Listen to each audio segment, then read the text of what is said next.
আমি আমার পার্সেল ভিডিওগুলো খুব কমই আপলোড দেই।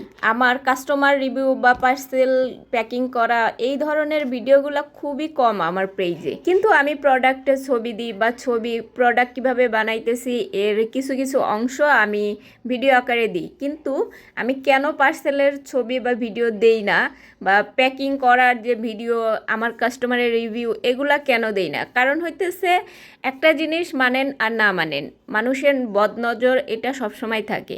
এটা অফলাইন হোক অনলাইন হোক, এই যে বদনজর এটা থেকে আমার বিজনেসকে দূরে রাখার জন্যই মূলত আমি ওই ধরনের ভিডিওগুলা খুব কম দেই। পার্সেল প্যাকিং ভিডিও খুব কম থাকে আমার পেজে। তো আপনারা অনেকেই মনে করতে পারেন যে আমি আসলে এগুলো এত এত বানাই আসলে সেল করি কিনা।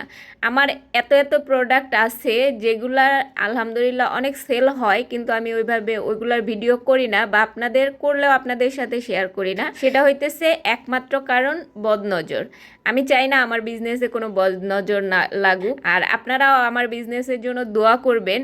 এই যে এত এত জিনিস আমি বানায় রাখি, আপনারা কি মনে করেন যে এই হোয়াইট কালার জিনিসগুলো আমি এত করে বানায় রাখি, সেল না হলে এই জিনিসগুলো যে নষ্ট হয়ে যাবে এটা কি আমি জানি না? অবশ্যই আমি জানি। এই জন্যই এগুলা কাস্টমারের ডিমান্ড অনুযায়ী বানিয়ে রাখি। কাস্টমারের যেরকম চাহিদা থাকে সেরকম করে ততগুলাই বানাই। তো আপনারাও চাইলে এগুলো অর্ডার করতে পারেন আমাদের কাছে।